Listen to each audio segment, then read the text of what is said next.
नमस्कार, मैं अंजना और आप देख रहे हैं पुलिस बातमी पत्र। आइए शुरुआत करते हैं इस वक्त की बड़ी खबर से।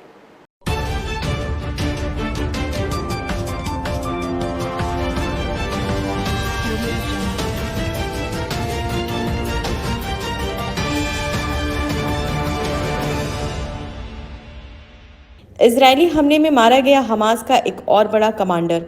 इजराइल पर अटैक में था अहम रोल। इजराइल पर 7 अक्टूबर को हमास ने 3 ओर से घातक हमले किए। इस हमले से इजराइल कराह उठा।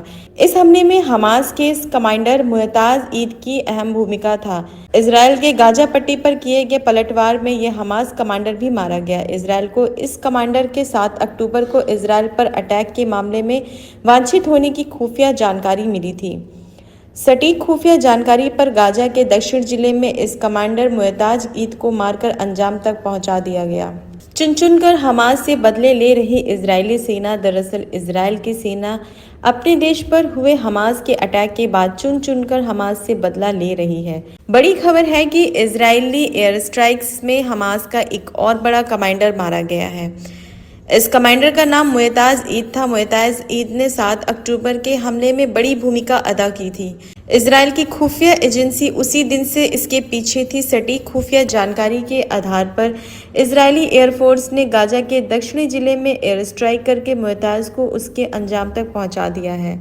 इजराइल की इस एयर स्ट्राइक में हमास का मिलिट्री बेस पूरी तरह से तबाह हो गया है, जिसका वीडियो भी जारी हुआ है। 24 घंटे में हमास के 250 ठिकानों को किया गया तबाह। कई कमांडर मारे गए। इससे पहले कल रात में भी गाजा पर भीषण हवाई हमले हुए थे।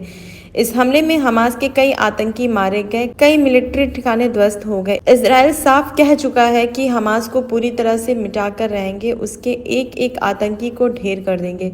इसी कड़ी में अब तक हमास के कई टॉप कमांडर मारे जा चुके हैं, जिसमें बिलाल अल केदरा, अली कादी, मुराद अबू मुराद का नाम भी शामिल है। पिछले 24 घंटे में इजरायली एयरफोर्स ने हमास के करीब 250 ठिकानों को तबाह कर दिया है। अब तक के लिए बस इतना ही। फिर मिलते हैं ऐसी ही कुछ मुख्य खबरों के साथ। तब तक के लिए नमस्कार और देखते रहिए पुलिस बातमी पत्र।